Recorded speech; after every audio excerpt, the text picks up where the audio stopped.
what I want to look like. Um, and it was I competed bikini several times, and then I moved into figure a couple years later. I never quite had that X frame at the time. So I wasn't super successful in that, but my end goal was always to get to women's physique. And probably about 5 years ago, I cracked in.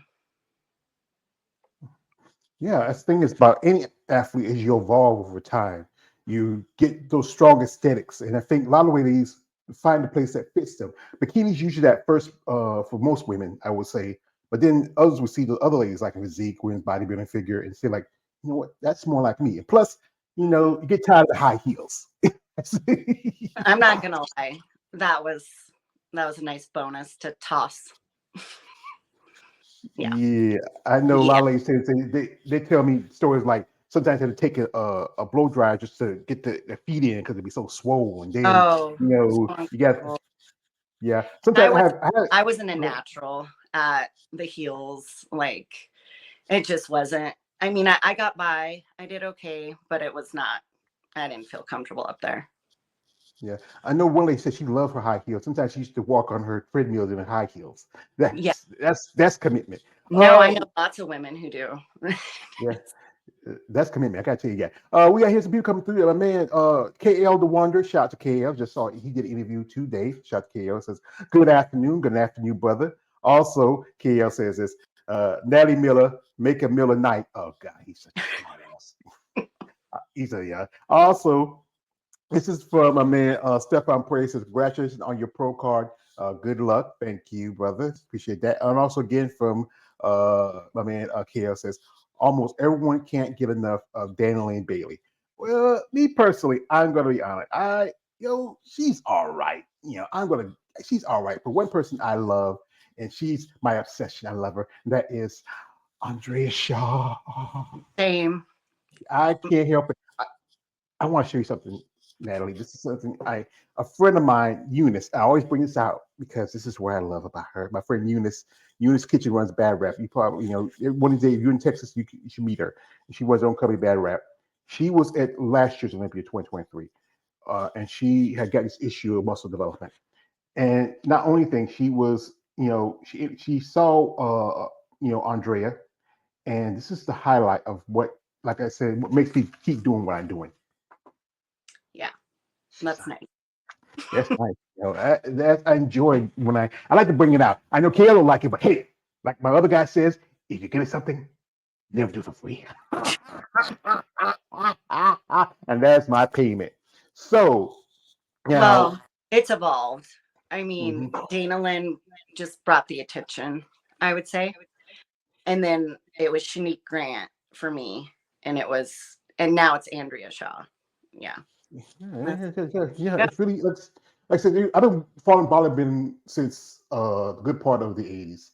I grew up with like the tail end on Arnold Schwarzenegger, Lee Haney, Lee Labrada, those guys. And then people like Corey Everson and Richard McLeish, and look at Linda Murray, and also Iris Kyle. It's just the evolution of any athlete. It's something going on, but it's like when you evolve in a sport, everything around you starts evolving with it.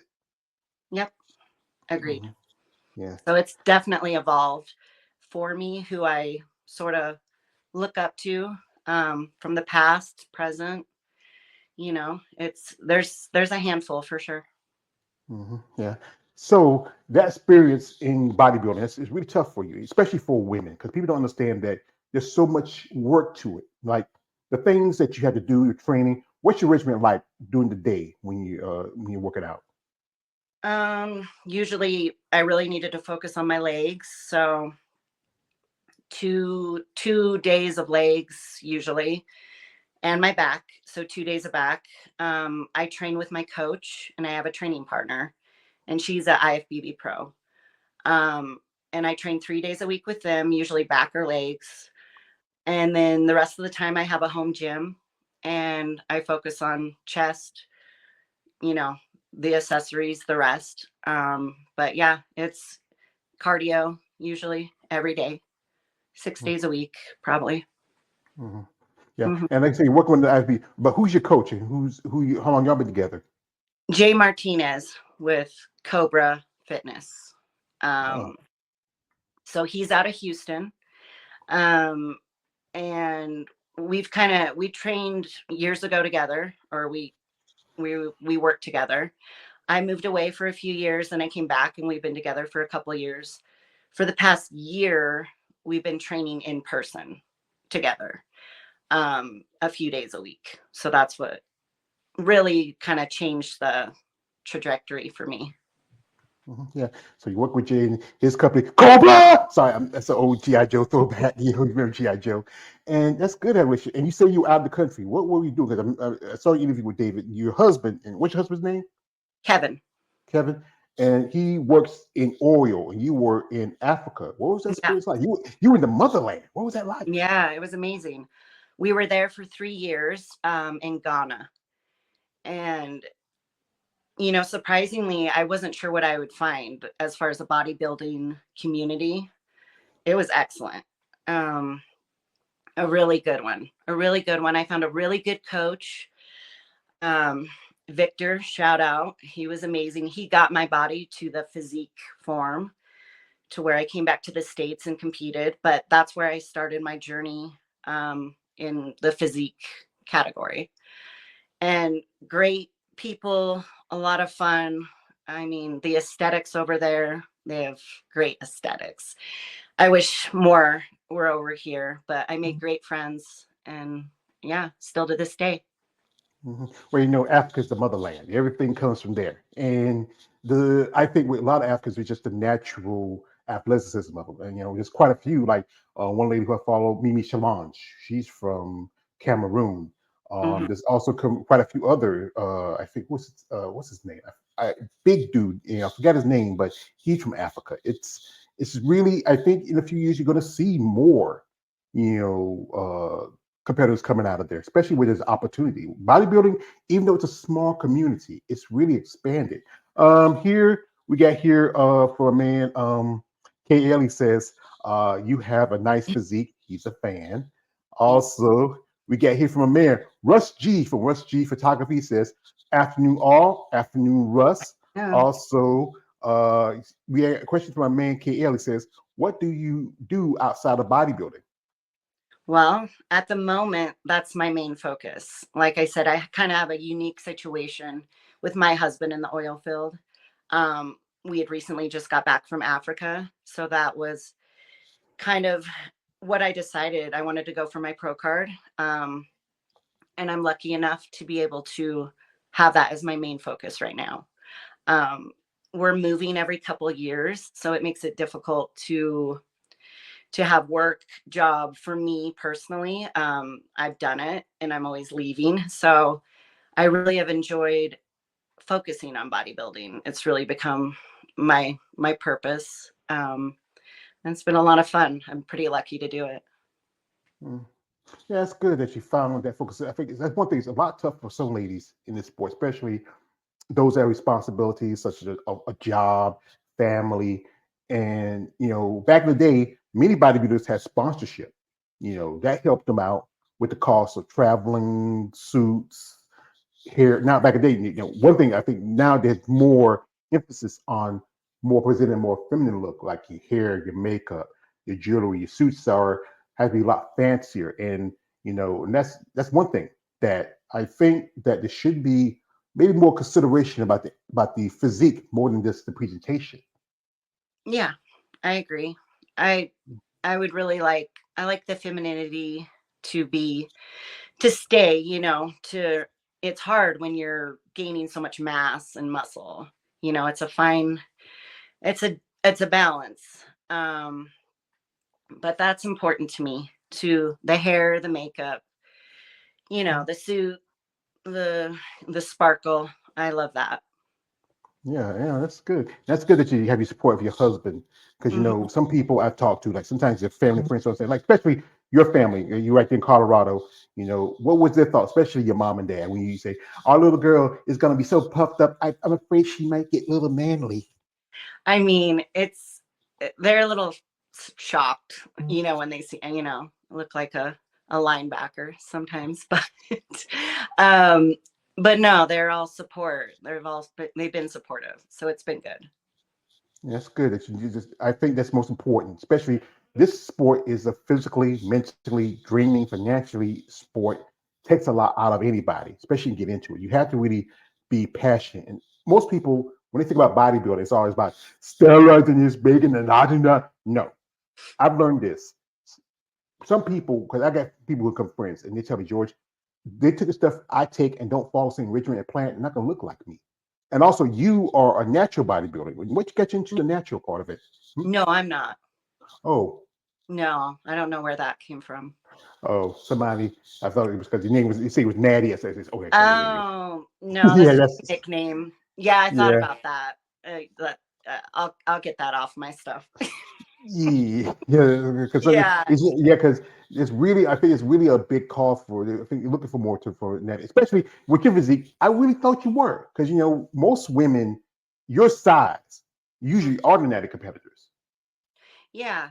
Um, I would just say we've been very cognizant and careful with everything we do and use. I do my blood work all the time. Just, yeah. I mean, I'm definitely not, but we're definitely on the lower end for sure. Yeah, it's a process. Here we got here comment from Mikhail says, "What's the show like in the part of Africa you were in? Do they have a lot of shows or less?" So, like I said, the bodybuilding community in Africa is kind of growing bit by bit. A little bit. They have a few shows. They're awesome. They're loud. They're fun. I mean, they're a good time. There's not a lot, so there's not a lot of.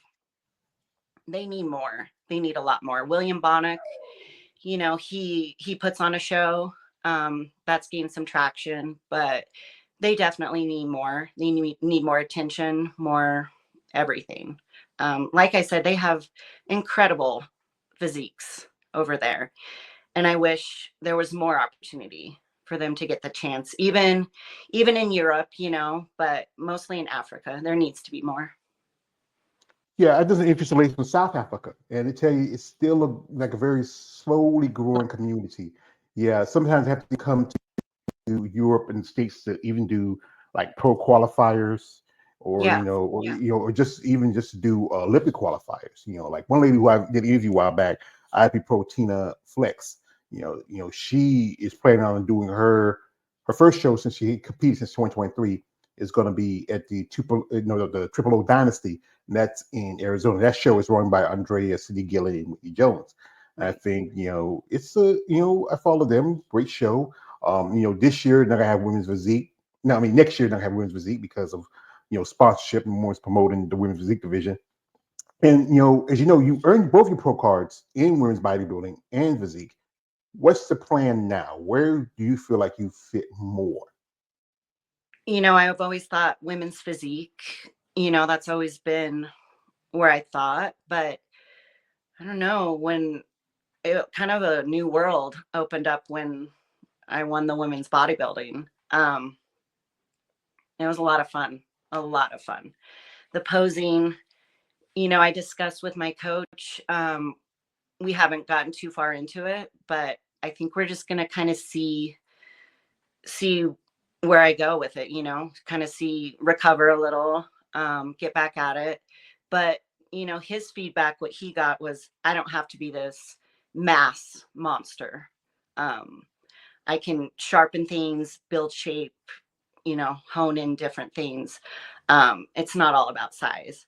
So, I am on the shorter end. I am, you know, not the biggest as far as women's bodybuilding goes, but I mean, I'm definitely intrigued by that and I have that option. So we'll see. Yeah, I think the shortest woman right now, I think in the women's bodybuilding division is Michaela Aycock. I think she's not even 5 foot tall. Right. Yeah, she's massive. And you remember she was physique. She earned a pro card physique. Then she switched over a few years after that. She's been to Olympia as both women's bodybuilding and physique. Ashley Jones, that's a good example. She was figure, then went to physique, then went to women's bodybuilding. It's just like I said, it's an evolution for every